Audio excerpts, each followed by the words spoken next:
Okay, welcome again to chrisgarner.org. Today it's going to be really interesting. We're delving into Facebook spend, Google AdWords spend. We're looking at Google Analytics transactional data.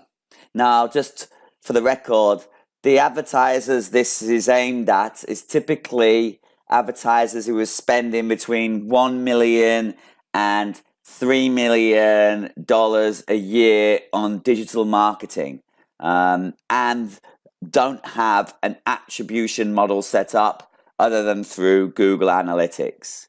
It's really important you understand that. Probably don't even have an ad server. So that's like DoubleClick or Atlas or one of those Seismic, one of those companies.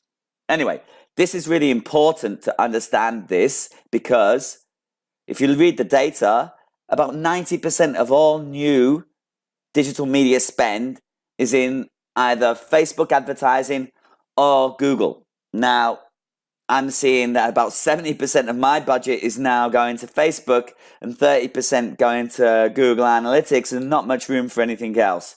And so as a marketer, if we don't understand these two channels working in cohesion, then you're going to fail. It's as simple as that. So today we'll just quickly look about the hypothesis of this, I suppose, case study, the caveats, the methodology, results, conclusions.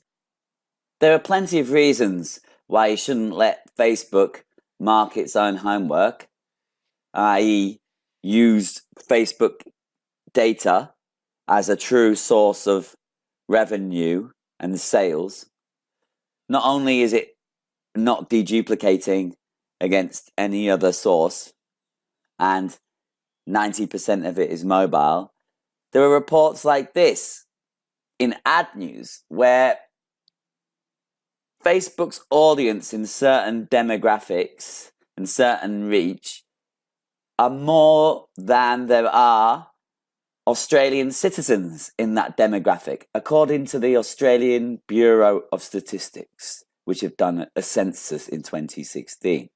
Now, let's just see the extent of this, because it's not small, the percentage difference between what Facebook says in terms of users in specific demographic age groups and what the census data says. It's 10, 15, 20%. So within the 16 to 39-year-old demographic in Australia, Facebook claims it reaches 1.7 million more than are in the actual Australian Bureau of Statistics census data that asked every household to complete. And this is around about 10 or 15% greater. And it's not acceptable.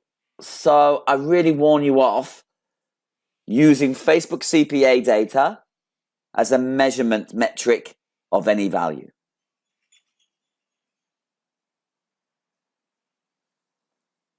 Let's quickly just take a helicopter view of what's really happening, because we've got multiple devices now being used by consumers, clearly. And the way those devices are being attributed to individuals is very different. There's deterministic and probabilistic device attribution. But what's really important to notice here is that purchase behavior and browsing behavior by device are very different, i.e. purchasing on desktop is still significantly higher than purchasing on mobile devices. Now, that's not surprising at all, because it's still quite clunky within the shopping cart to purchase. But whilst we're seeing a lot of mobile browsing, we're not seeing as much purchasing in general. Obviously, things like tickets and Uber, taxis, for example, this doesn't really play out. But in general.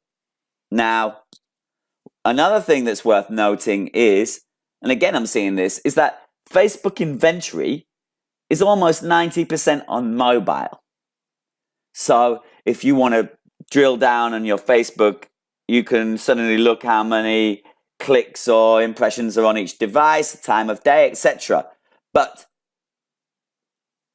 more often than not, it's plus 85% on mobile. And there's no surprise there, because when you're bored, you generally pick up your Facebook and look for some other things that might entertain you.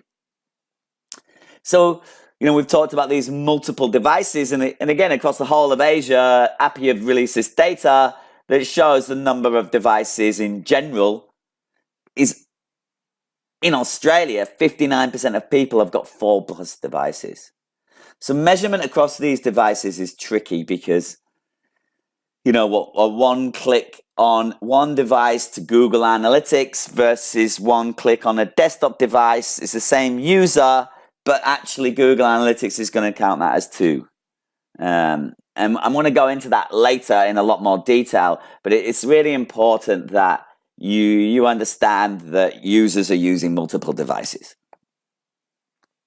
And when we use a tool like Google Analytics to look at multi-channel conversion visualizer, you can see that as well, not only we've got multiple devices, we've got multiple channels. And that's no surprise too, because purchase intent, if you look at your own purchase intent, you're not just influenced by one channel in isolation, you're influenced by a myriad of things. And to be honest, word of mouth, which could never be captured through digital measurement, is still one of the most powerful media channels you can ever have. Advocacy in that area is very important and can never be attributed. But here you can clearly see there is large crossover on each channel, particularly the crossover between paid search and direct, and also paid search and email, and then also social networks and direct. There's big crossover here. So how do we measure this properly? Well, before we get into measurement, let's just see as well what's actually happening with the journey, and how, for this case study, we're using targeting to take people who are perhaps unaware to being problem aware, to being product aware, to becoming advocates. Yep, so we're going to take people, for the example of Code Camp, who've never even heard of Code Camp, but are aware that coding for kids is important, or in schooling, or is becoming more important. So for that type of targeting, we're broad. So we were targeting women 34 to 45 because they're decision makers via Facebook lookalike audiences on existing customers, 1%. In addition, we were looking at the geolocations of our Code Camp premises, which are all in the state capitals. And so that's our wide funnel. These people are unaware. So we need to tell them what the problem is, that kids can fall behind if they don't learn to code, or that coding can help kids because of the strategic thinking and problem solving that they can do. And the messaging that we have through the unaware stages to the solution aware is, once they've landed on the site, then we want to remarket them, that they know that there's a problem, and now we need to tell them that we have a solution in taking your kids to Code Camp. So again, we'll have different landing pages with different contextual messaging that are relevant to those advertising. And then once people have been into the checkout, we do cart abandonment. And finally, if you've purchased, we'll do re-engagement and also referral marketing, advocate marketing. But effectively, our funnel is like this. It's not just in Facebook, because we're using Gmail sponsored placements, we're using Google AdWords, we're using API AI to purchase on mobile and prospecting there. Now, there's not really a super intelligent way when you don't have a lot of money to understand how your brand is growing, other than looking at Google Trends and looking at your searches for your brand versus competitors or versus the market. Now, if your brand searches are growing over time, you can see that as a direct result of something that you're doing, whether that's PR or Facebook advertising or something that's driving people to search for your brand. So in this instance for CodeCamp, you can see that there is growth in brand searches, and that's important. We can also see that CodeCamp is trending up against competitors in Camp Australia, which is really important as they are doing something like 50,000 visits, unique visits a month, and CodeCamp are doing, 10, 15,000. So then this is real data now. And what we're looking at is the percentage of sales in Facebook that are view versus GA. So we're looking at taking the Facebook data, which we're using view impression data. So that means that whenever we serve an ad in Facebook, it's counting that as an impression and setting a cookie on someone's mobile device. Then if that user on that device or goes directly to the website, Facebook is going to count that as their sale. Now, Google Analytics is going to say that's direct. But there is a significant number of sales that are viewed through. And it's really important that you understand the number of sales that are viewed through, because ultimately that's where you're going to have inefficiencies with your spend between Google AdWords and Facebook. So, we can see that there's clearly a measurement issue between sales in Google Analytics and sales in Facebook. And there's also an issue with the number of clicks in Facebook versus the number of clicks in GA. So, that's a problem. When we look at initial sources, we can see that 22.4% of all of our initial sources have come from Facebook, and actually only 4.5% of our sales have come from Facebook. When we actually heuristically ask people what influenced their purchase, we're seeing that over 20% of people are saying social media, and 25% of people are saying friends or referrals, and only 10% Google, which is interesting because at that last slide, we just said that only 4.5% of sales are coming from Facebook, but we've clearly got over 20% of our users saying that social media has driven them or influenced them. So we have a heuristic disparity between what people are saying in our measurement tools. And that's, again, part of the problem. So if you're reliant on Facebook data to tell you how your performance is going, I think you're going to be rudely awoken over time, because it's a difficult thing for it to do. So direct traffic is 40% mobile, okay? Google is 49% mobile, but yet Facebook is 82% mobile. How is this all measured? So let's look at the actual measurement. So CodeCamp do not have attribution capability to measure the true value of Facebook. It's not best practice, in my view, to use Facebook sales data. The Facebook sales data is not revenue booked in your back end. It is them counting their ad serving. And that counting is an inherent problem. It's a bit like asking Facebook to mark its own homework. Of course, it's going to look very good. So look, I'm not disputing that Facebook drives top-of-funnel purchase awareness on mobile and brand search. Google AdWords captures brand search and generic search intent and pushes them down to the funnel of conversion. And if you review Facebook in isolation and Google AdWords in isolation, both are going to say they've got lots of sales and that their CPA is manageable. But when you add those total sales together, you're going to see that that's more than you've actually got. So you need to look at Google Analytics for sales data and Facebook for spend data. Don't look at Facebook for sales data to see how effective it is. Data needs to be analyzed based on new incremental customers as well, not just sales. These people are coming back time and time again and buying, and Facebook's taking the credit. Then I'm not so sure that's incremental. There are a lot of caveats here as well, because like with any measurement tool, including Google Analytics, there is some significant problems. So on analysis, there is mixed attribution methods, there's last click attribution, there's linear attribution. Google Analytics last click attribution has been used to measure all transactions in this instance, and this relies on the correct pixel firing.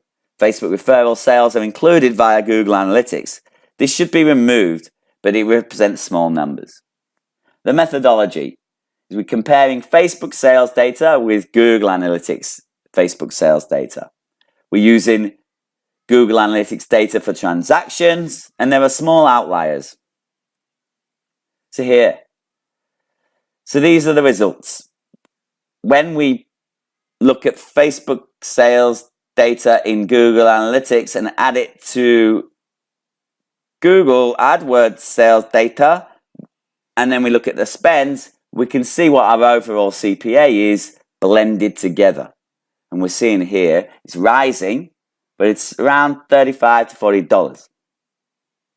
The Google CPA is, less than $10, but that includes brand, and brand's coming in at almost $1. So it's very skewed. But what's causing people to search for brand? It's not Google. It's got to be something else. And in this instance, the only other channels we've got going is PR and Facebook.